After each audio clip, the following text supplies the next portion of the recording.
Essa crise do IOF trouxe à tona muitas discussões aqui no Brasil, como por exemplo a taxação do super rico, como por exemplo a diferença de um imposto regulatório para um imposto arrecadatório. Então assista esse vídeo até o final para entender o impacto de um aumento de imposto na população, se no caso do Brasil realmente é a solução dos problemas o aumento de imposto. O brasileiro ele paga muito imposto. Vamos lá, pessoal, explicando rapidamente o que aconteceu, é que no caso o governo, né, o presidente Lula e a equipe fez ali um aumento do IOF, né, que é o Imposto sobre Operações Financeiras. No caso, esse decreto foi para o Senado derrubou com um novo decreto, falando que isso não pode ser feito, já que o IOF é um imposto para regular o mercado, não para fins arrecadatórios, né? Que isso? Fins arrecadatórios nada mais é do que o imposto para o governo arrecadar para pagar suas contas. Depois que o Congresso derrubou, isso foi para o STF, né? E basicamente o ministro Alexandre de Moraes, por decisão unilateral, né, derrubou o decreto do Congresso, fazendo valer o primeiro decreto do presidente Lula, salvo uma recessão, por exemplo, do risco sacado, etc., mas não mudou muita coisa. Antes da gente sair defendendo ou atacando algum lado, a gente tem que entender algumas premissas do que, por que isso foi feito, tá bom? E qual o impacto isso na nossa economia. Por exemplo, primeiro ponto, o Brasil, ele trabalha, no caso o brasileiro, ele trabalha 149 dias, isso aumentou no último ano, tá bom? Era menos. Ele trabalha 149 dias do ano de 350 dias somente para pagar imposto. Isso porque a carga tributária do Brasil chega a quase 50%. Se a gente comparar o Brasil com vários outros países do mundo referente ao imposto, né, a carga tributária, você vai ver que o Brasil ele já possui uma carga tributária muito alta. Então, já temos o primeiro ponto. O Brasil ele paga muito imposto. Claramente não é a solução aí que a gente está aumentando impostos para conseguir melhorar a vida de uma população. Segundo ponto, a gente paga muito e também somos muito roubados, né? Tem vários índices que medem ali a percepção de corrupção e o brasileiro, no caso o Brasil, tá sempre aí sendo o líder desse ranking. Então, além de pagar muito, né, a gente é muito roubado, porque a gente paga imposto, o dinheiro vai para a mão dos políticos e simplesmente a gente é um dos países que mais é roubado, né? Ou seja, isso não volta para nossa economia através de benefícios ou através de saúde, educação, etc. Terceiro ponto, o dinheiro público ele tende a ser mal empregado. Acompanha comigo essa linha de raciocínio. Vamos imaginar aí 4 cenários, tá bom? O primeiro cenário é a pessoa ali que vai ter o dinheiro dela e ela vai gastar o dinheiro com ela mesma. Nesse caso, a pessoa vai se preocupar com um produto que ela vai comprar, com preço e qualidade, o famoso bom e barato, né? Você está querendo comprar alguma coisa para você, você tende a procurar ali um produto com um bom preço e também com boa qualidade, já que é para você mesmo. Um segundo ponto, por exemplo, essa mesma pessoa utilizar o dinheiro dela para comprar alguma coisa para outra pessoa. Nesse caso, ele se enquadra um pouquinho mais como doação. As pessoas se preocupam menos com qualidade e mais com preço, né? Então, assim, a pessoa utiliza o dinheiro dela para uma outra pessoa, ela se preocupa ali mais com preço e menos com qualidade. Agora, imagina a situação se a pessoa ela gasta um dinheiro de uma outra pessoa com ela mesma. Nesse caso é óbvio, né? A pessoa vai se preocupar ali menos com o preço, né? Não é ela que tá pagando, e mais com qualidade, ela quer alguma coisa boa para ela. No último cenário, é onde eu quero chegar. Imagina a situação, que essa pessoa, ela tá gastando dinheiro de outra pessoa, não é para ela que ela vai gastar para uma outra pessoa, um terceiro. Então ela pega um dinheiro de terceiro e gasta com um terceiro.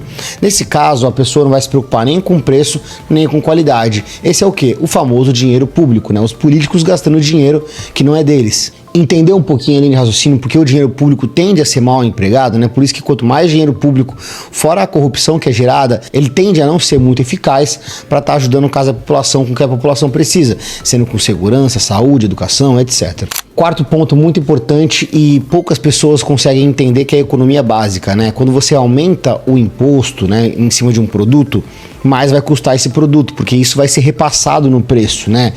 Porque imagina assim, imagina aquele cara lá que vende um produto por 10 reais, ele lucra 5, tá bom? E agora ele vai pagar o dobro de imposto. Agora, se ele vender pelo mesmo preço, ele vai lucrar, por exemplo, 4. Muito provavelmente ele vai aumentar ali um pouco o preço do produto para continuar lucrando o que ele lucra.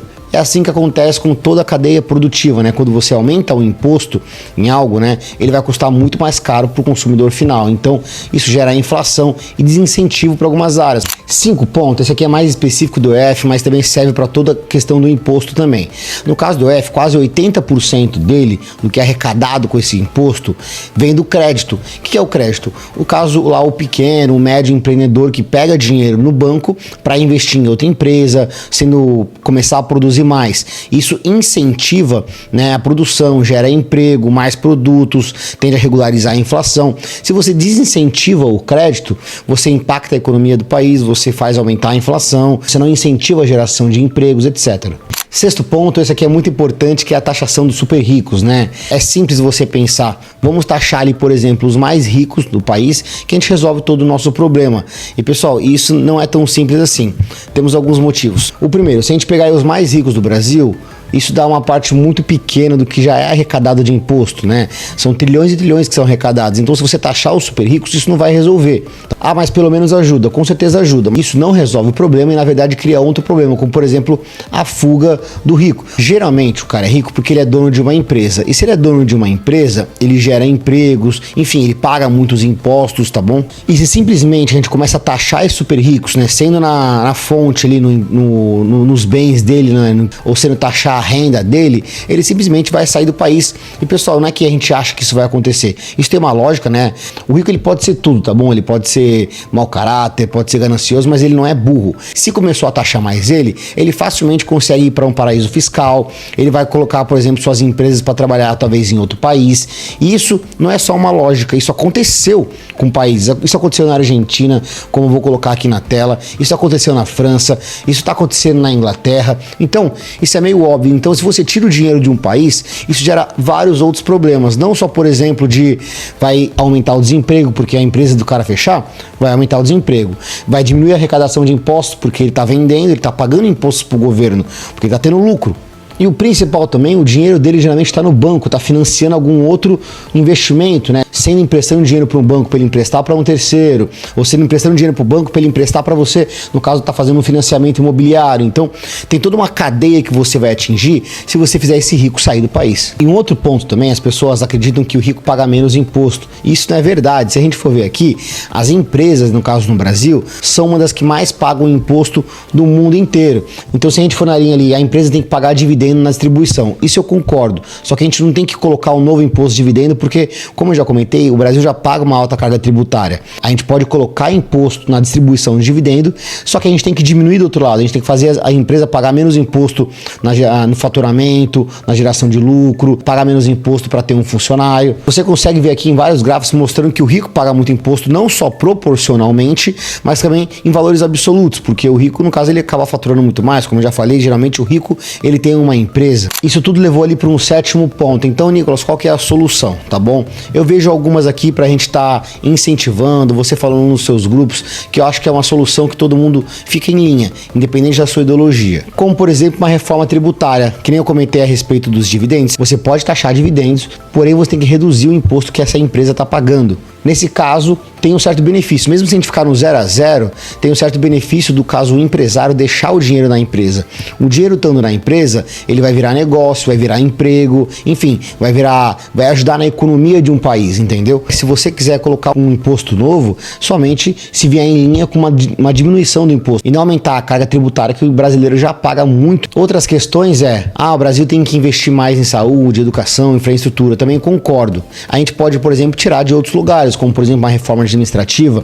Tem muita gente ali no Brasil que ganha muito dinheiro. Esse cara, por exemplo, tem um auxílio moradia, né? Tem muita gente, no caso, mamando na teta no Brasil, enquanto tem gente no Brasil que não tem nem saneamento básico. Então a gente pode fazer um reajuste das cadeias, né? Fazer uma reforma administrativa entre uma reformas aí dos hiperprivilégios e fazer uma distribuição, pegar essa economia que a gente vai fazer referente a esses privilégios e destinar para as áreas mais carentes do Brasil. Aí pode fazer sentido. Uma outra questão também é, no caso, o incentivo aos empresários, né? Você utilizar esses impostos, né, para dar incentivo para o empresário produzir mais, porque quem gera riqueza é a iniciativa privada, e isso é claramente indiscutível em todas as ideologias políticas, tá bom? Então, se você incentiva o empresário, você dá um subsídio para ele, esse cara ele vai conseguir estar investindo mais, gerando mais emprego, fazendo com que a inflação ceda, etc. Tem vários políticos conhecidos, como por exemplo o Ronald Reagan. Ele fala: o melhor programa social é a geração de emprego.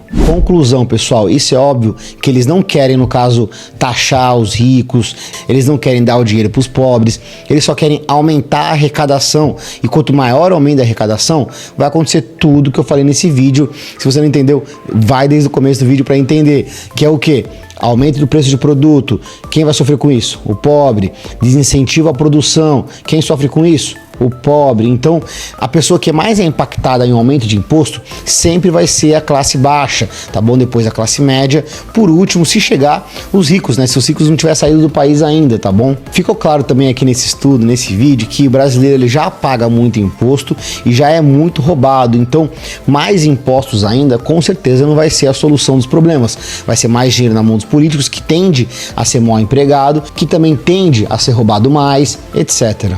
Uma outra questão também é, quanto mais imposto, mais vai corroendo o poder de compra de uma população. Porque no Brasil, hoje a gente vai comprar um carro, a gente compra dois, né? Compra um para o governo e um para você. Então o poder de compra do brasileiro está cada vez mais corroído. Então se você lutar por um aumento de imposto, entende que cada vez mais você está comprando algo para você e também para um político lá em Brasília. Então ficamos por aqui, pessoal. Se você gostou, já curte esse vídeo. Não se esquece de se inscrever no meu canal. Muito obrigado e tchau!